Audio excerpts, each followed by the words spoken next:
I hope you all had a good lunch. Don't sleep for this session. Awesome. So I have Stuti here. I would be asking you the first question. Stuti, what counterintuitive retention techniques have succeeded in holding mid to senior digital talent, especially when compensation became an industry commodity? Sure. Thank you, Harsha. And I would love to speak on this. The concept of pay, purpose, and peace of mind is very close to my heart. So we'll exclude the pay part here. Let's talk about the purpose. So I think one of the most important parts where you can increase the retention in an organization is to, as an employee should feel that I'm adding value to the overall goal of the organization, whatever the organization is achieving, in a way, directly or indirectly, I am also contributing. So there comes the purpose. The second bit, which is very important again, is the peace of mind. Does the employee feel that there's the right balance of work and life, right? The third important aspect would be around autonomy. We talk to a lot of leaders, and these are basically leaders who lead projects, right? Uh, at times we get to hear that they do mention that they're dissatisfied about the point that they are not involved in critical decision making, whether it's about budget, timelines, or for that matter, choosing their own teams as well. So giving autonomy to leaders would also be very helpful. We do, and I think a lot of organizations do early warning signal exercise, right, wherein we kind of gauge. We work closely with the managers and gauge. Who are our top talent, what's the flight risk, what's the loss impact, and what is the trigger which is resulting in that flight risk. Can we hold back the employee proactively? Can we work on proactive retention? So keeping all those in mind, we come up with all these initiatives. We have an interesting concept of reverse mentoring also, where a senior leader is mentored by a fresh grad, Gen Z, right? So that also caters to retaining people at both levels. There are some organizations which are doing sabbatical leaves as well, education sponsorship, to retain people. A proper 3 to 6 months leave, which is given for a creative recharge where you can, upskill yourself. So I think these few things, and if integrated with AI, together can provide solutions on the retention strategies for an organization. Thank you so much, Stuti. I think the word reverse mentoring stuck to my mind. Let me research about it, and great.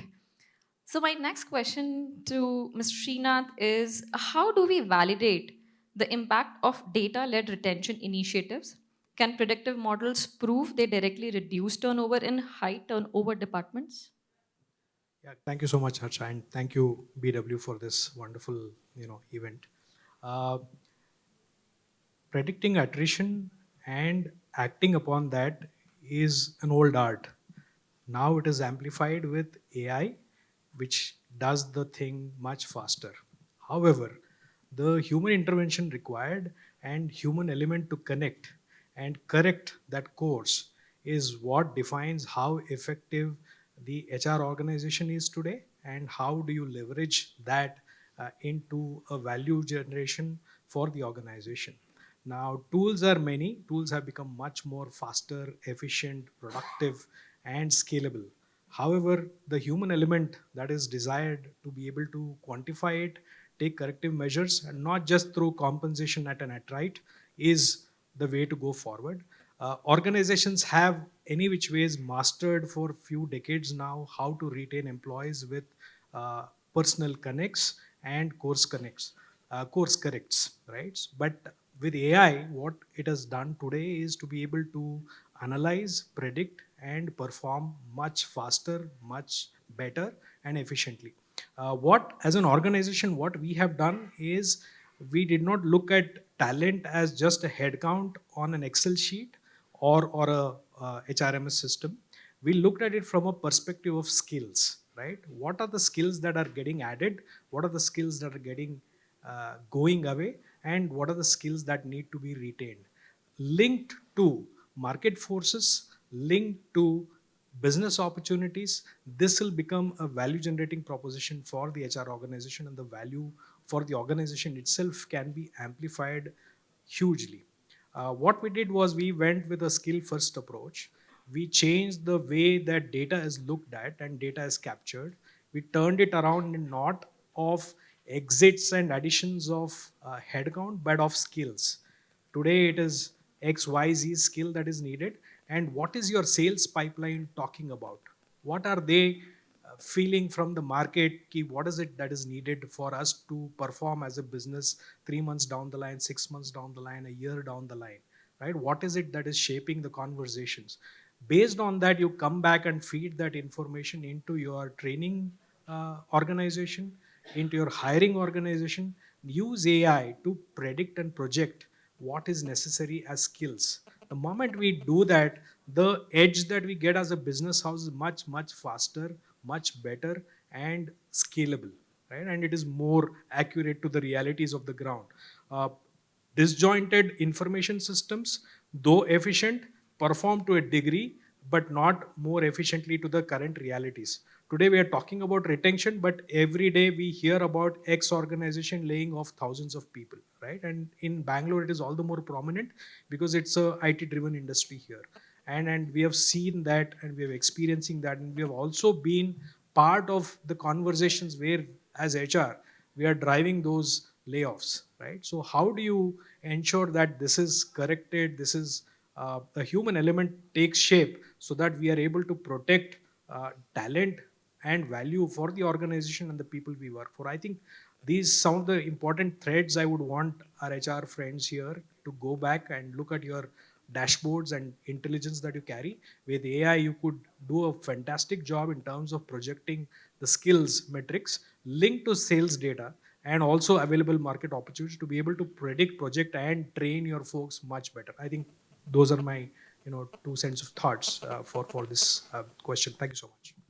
Thank you, Mr. Srinath. I think it's a great way of thinking to get a skill-based approach in terms of business on books, and then use your AI modules to generate the leads. So my next question to you, Suraj, how can predictive analytics inform the personalized development plans for mid-senior staff and the quality of such plans on lengthening tenures in GCCs? Thank you for that question. But before I get into it, I'll just give a quick background of what MANN+HUMMEL is doing, and then it becomes easier for me to connect to that.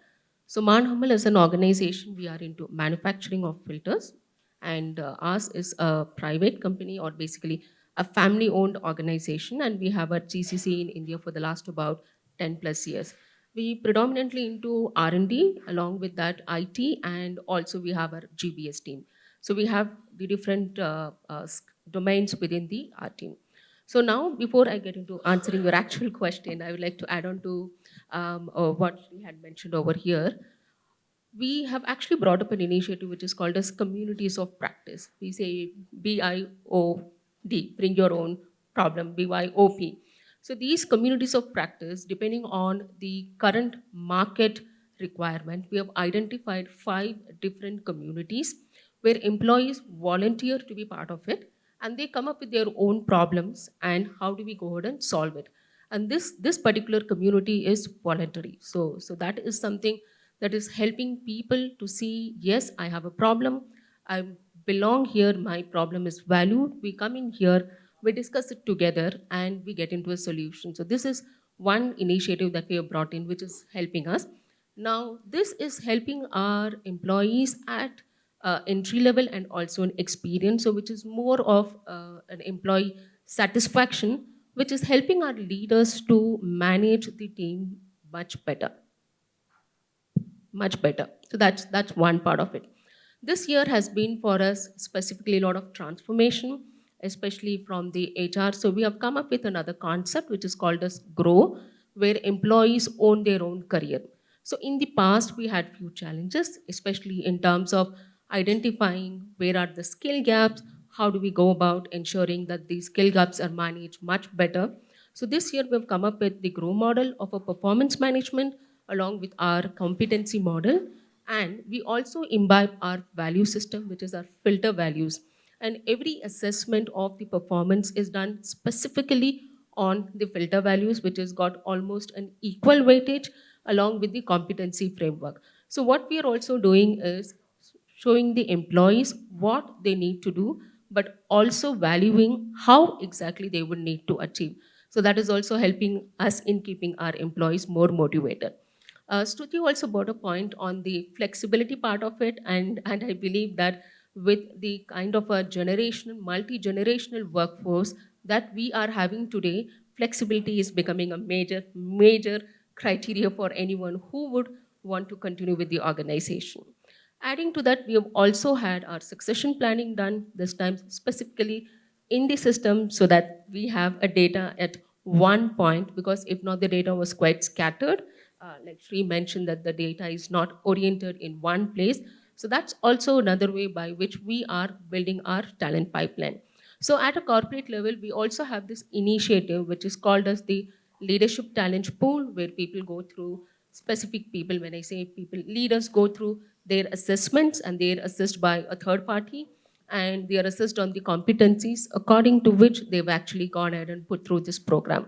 We have made a copy of that internally for our own GCC. So anyone who would like to be a people manager will also go through this assessment by our internal panel members, so that they also know where exactly I am and how is that I would need to develop.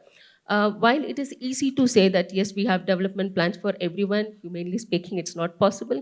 But our focus is today more on the high potential or a top talent, and also on the future leaders, so that our pipeline is extremely strong and we have the development plans that are required for them.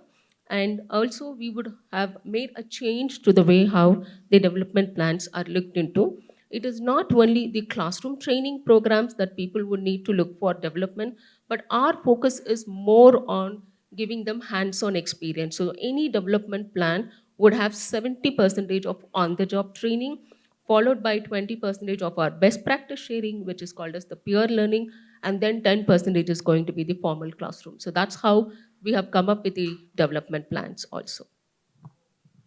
Thank you so much, Suraj. Great to know about the initiatives your company taking for the employees, in specific the community volunteering and the GROW model for performance appraisals. Great. My question now is to you, Preeti. Preeti, in what ways can AI-driven trend analysis of historical attrition data and real-time employee sentiment enable dynamic staffing strategies that prevent mass attrition events? Great. Thank you so much for the question. Good afternoon, everyone. Pleasure to be here. So if you look at the retention strategies, so even earlier, if you look at the journey we used to drive for any employee, it is starting from your pre-onboarding to onboarding, and then taking multiple intervention where we used to collect the feedback from the employees, starting from focus group discussion, starting from performance management system, having a feedback conversation, 360-degree reviews, succession planning. So these are the interventions through which we used to collect the data and used to predict that what is the career growth for an individual, defining the individual development plan. Now, what has changed? This was anyways today also in existence. With AI enabler tools, it is helping us to connect the dots. So even your system where it was working in silos earlier, so you used to have multiple, I'll say, interventions where one is not talking to, say PMS is not talking to succession planning, and succession planning is not talking to skill development and internal mobility. That was a gap earlier. And today, if you look at with the AI tools, how it is helping us, that they are talking about the real data. So from your each touch point, you can generate a detailed report and look at a personalized growth path. You can have a timely communication. And what has changed now, it is more about giving the timely feedback.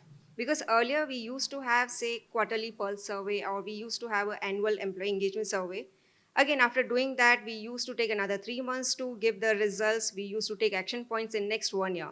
Now look at with AI, how it has changed that immediately you are getting the personalized sentiments of an employee. And that has helped you to reduce the risk of your employee leaving the organization. Because if the person is addressed their challenge immediately, you can have those kind of conversation, and you can reduce the future risk. So again, what is happening, the change I'll see here more of how we are using this AI tool efficiently to ensure how we can predict for future attrition as well. And it is, I'll say, not attrition, it is more about retention as well. And looking at the skill enhancement, as very rightly mentioned here, that see, one thing is any employee wants to continue in the organization if they get the timely feedback, if they get their career growth details timely, and if they get a right opportunity to grow and upskilling.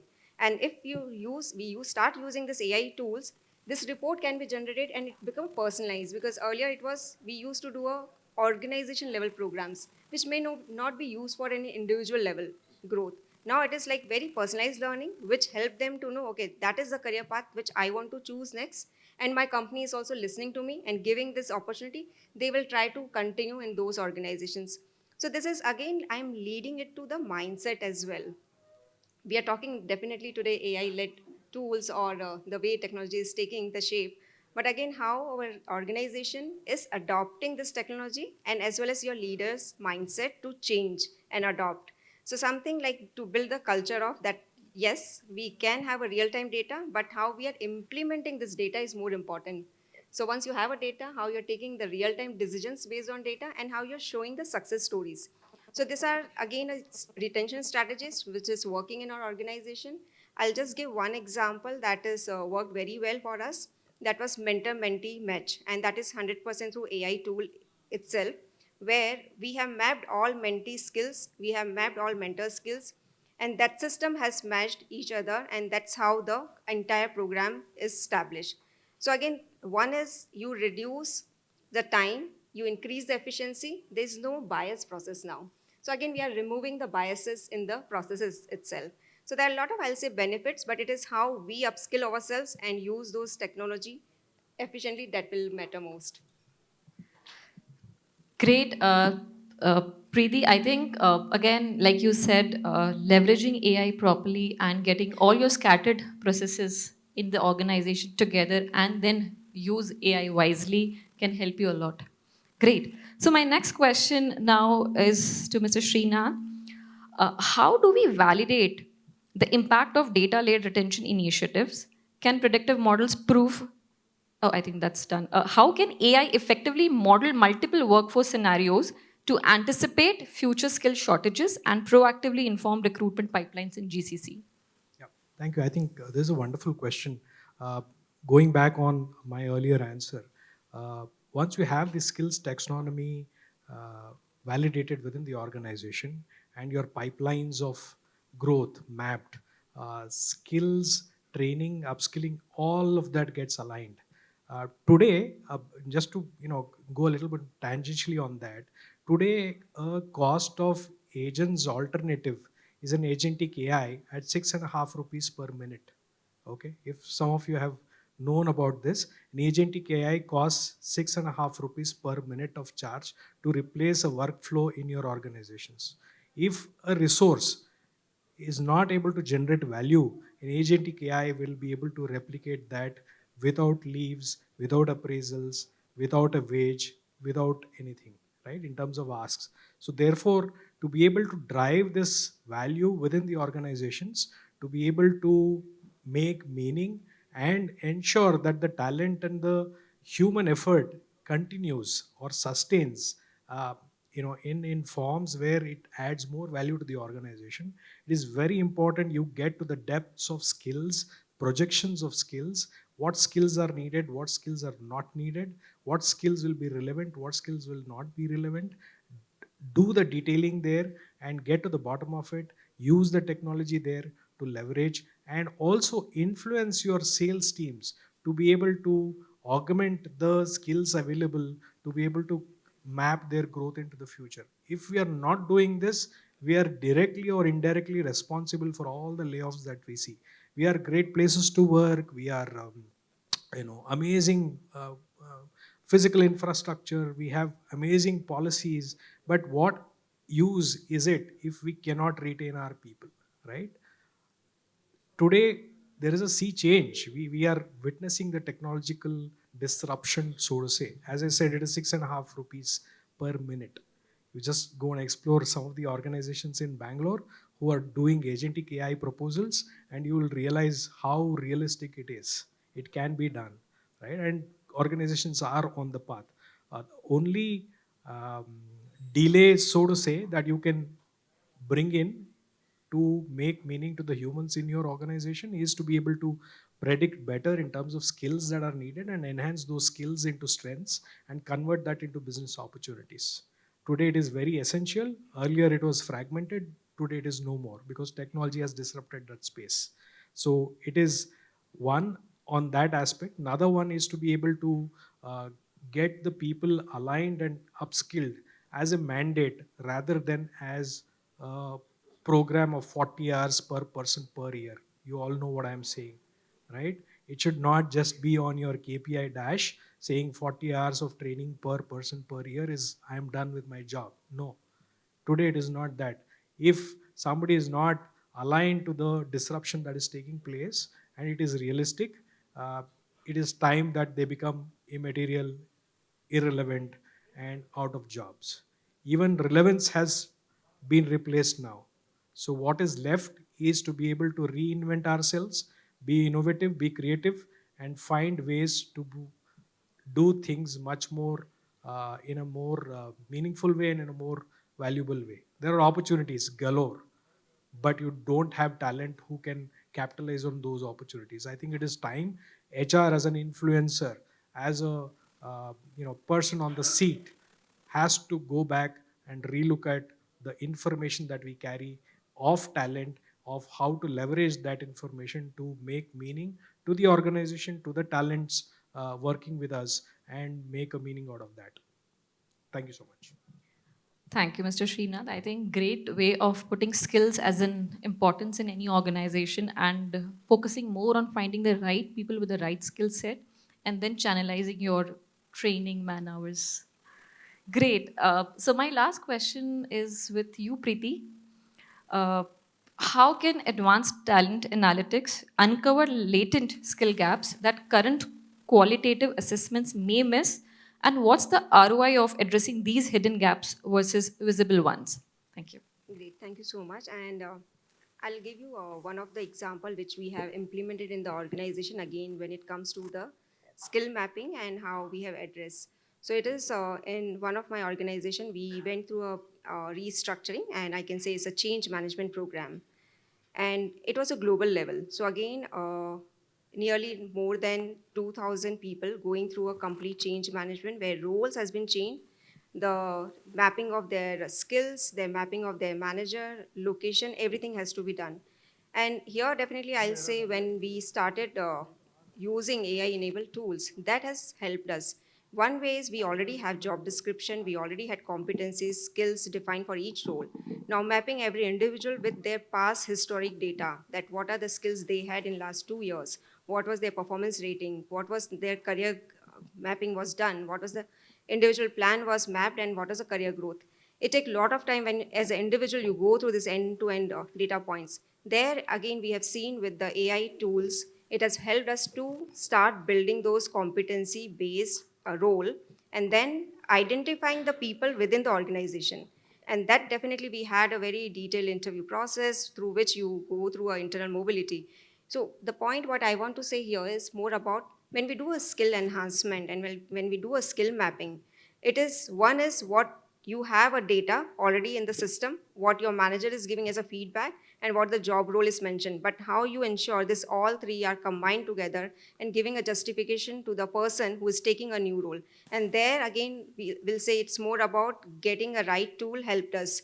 So this is one of the example. And even again, I'll touch base here, talent attraction also, because talent attraction, we have seen like most of all of you are, must be using already AI tool today in hiring. Again, it is just not getting a resume, it is more about the skill mapping to the right role. And then what kind of interview process we are doing, and again, giving us a very right report. And this kind of reports help us to take the right decisions. So again, we are not saying that we are removing human intelligence, but again, we are talking about how human intelligence can work together with the system and take this as a, I'll say, more efficiently and more timely. Great. Thank you so much, Preeti. Rightly said. I think we are done with the questions. We are open for the